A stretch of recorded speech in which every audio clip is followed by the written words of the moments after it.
एक जमाने का जिक्र है। स्नो वाइट और शहजादा एंथनी अपनी जिंदगी बहुत खुशी से गुजार रहे थे।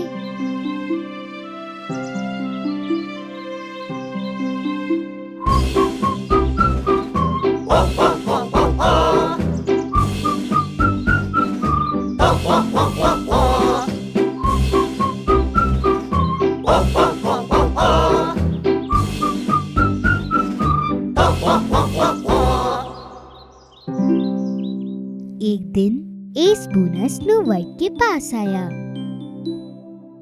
प्रिंस और स्नो वाइट, मुझे आपको एक जरूरी बात बतानी है। हाँ बोलो मेरे दोस्त, क्या कहना चाहते हो? हम अपने काम से जैसे ही होकर घर आए, हम वहाँ आराम कर रहे थे। एकदम से वहाँ हमने कुछ आवाजें सुनी। Help help. हमने उस आवाज का पीछा किया और दूर तक गए और सीढ़ियों से नीचे उतरे और हमने देखा। तुमने वहाँ क्या देखा? एक जेल। वहाँ एक जेल थी और उसमें एक कैदी था। वाकई? शायद वो हंटमैन होगा जिसने मेरी जान बचाई थी। उसे कैद कर लिया क्योंकि उसने उसका हुक्म नहीं माना। स्नो वाइट और एंथनी उस जगह जाने लगे जिस जगह को एस ने उन्हें बताया था। उन्होंने जेल में से शिकारी को निकाल लिया। शुक्रिया मेरी जान बचाने के लिए। मुझे लगा था कि मैं सारी जिंदगी यहीं रहूंगा। दूसरी तरफ महल से बहुत दूर जंगल के एक बहुत ही अंधेरे कोने में पत्थर का एक स्टैचू खड़ा था, जो थी चुड़ैल हेला। वो अभी भी पत्थर बनी हुई थी। डंकॉफ भी वहीं था, जिसने एक गंदे कपड़े और गंदी लकड़ियों से टेंट बनाया था। टेंट के अंदर वो जादुई किताब देख रहा था ताकि वो कोई जादू ढूंढ सके हेला को ठीक करने के लिए। इसमें भी नहीं है, इसमें भी नहीं है, ये भी खाली है।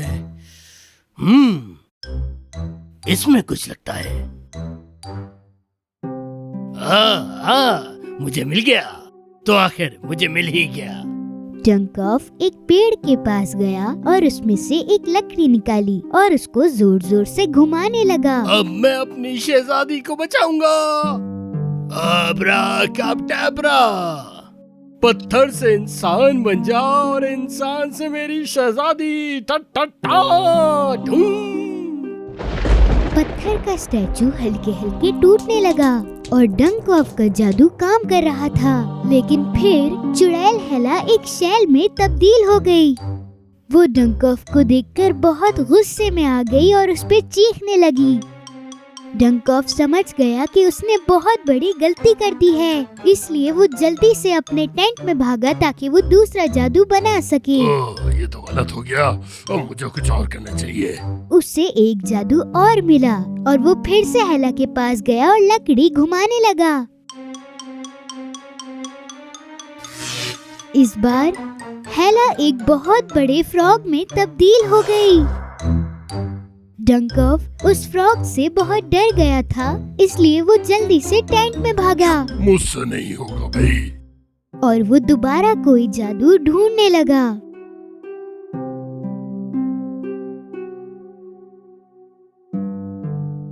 अच्छा, तो ये सब इन बॉनों की वजह से हुआ है, इसीलिए ये काम नहीं कर रहा। उसने ये नहीं कहा था कि अब्राकैब्रा। उसने कहा था कि इंसान पत्थर में तब्दील हो जा। जो अल्फाज डंकॉफ कह रहा था वो असल में एक दूसरे जादू के अल्फाज थे। और उसी वक्त जो बोने गार्डन में काम कर रहे थे वो एक एक कर पत्थर बनते गए। स्नो वाइट, शहजादा एंथनी और शिकारी बहुत हैरान हो गए। मेरे दोस्त, ये क्या हो गया? मेरे दोस्तों को ये क्या हो गया? ये सब पत्थर कैसे बन गए? ओह, लगता है इन पे कोई जादू हुआ है। स्नो वाइट जल्दी से उस स्टोर रूम में गई जहाँ पे हेला का मिरर बंद था। शीशे शीशे, मुझे ये बताओ कि मेरे दोस्त पत्थर कैसे बन गए? आपके बौने मेरी शहजादी। डंक ऑफ के जादू ने उन्हें पत्थर में तब्दील कर दिया है। अब आपको उन्हें जाकर बचाना होगा। हम इस जादू को कैसे तोड़ सकते हैं और अपने दोस्तों को कैसे बचा सकते हैं? बचा सकते हैं। आपको घर में जाना होगा, वहाँ एक किताब मिलेगी। उस किताब का एक पेज गायब है, आपको उसे जाकर ढूंढना होगा। स्नो वाइट ने शिकारी को अपने पास बुलाया। उसने उसे जादुई किताब में से एक पेपर लाने को कहा और उससे पूछा कि क्या तुम बोनो को बचा सकते हो। ये मेरी खुशकिस्मती होगी कि मैं आपके किसी काम आऊं। मैं जरूर उनको ढूंढूंगा। शिकारी जल्दी से तैयार हुआ और निकल पड़ा। उसका मकसद था कि जादुई किताब में से एक कागज निकालना जिससे बोने वापस इंसान बन सकें। दूसरी तरफ टेंट के अंदर डंक ऑफ ने देखा कि जादुई किताब में से एक कागज गायब है। लगता है जो पेज गायब है उसी में जादू का मंत्र है।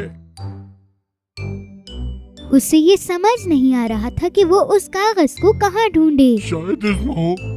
नहीं, इसमें भी नहीं है। लेकिन वो जादुई कागज वहाँ नहीं था। असल में वो कागज था एक बड़े से रंग बिरंगी पेड़ पर। डंक ऑफ और शिकारी उस कागज को ढूंढने के लिए एक ही जगह पर आ गए और उन दोनों ने एक दूसरे को ढूंढ लिया।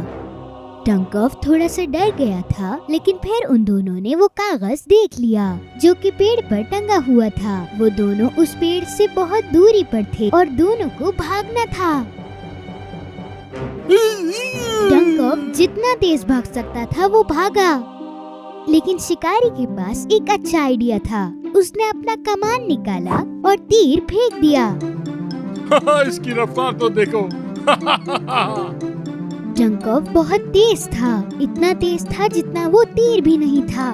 लेकिन उस तीर ने उसका ध्यान भटकाया और वो एक पत्थर से जा टकराया।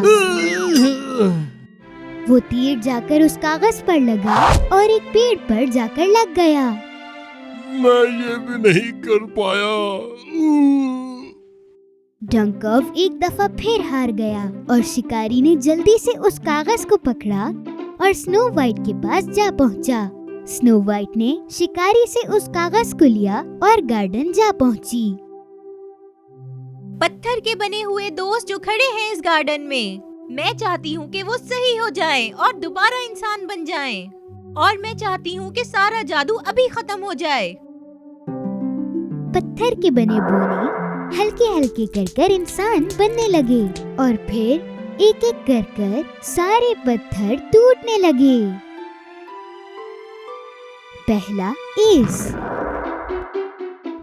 दूसरा सिली, शाय, एंग्री, जॉली, क्यूरियस और लेजी।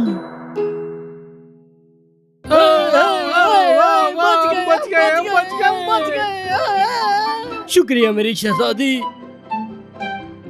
और मैं तुम्हारा भी शुक्रिया अदा करना चाहता हूँ। मैं जरा गिर गया था, वरना मैं ये सब कुछ संभाल लेता।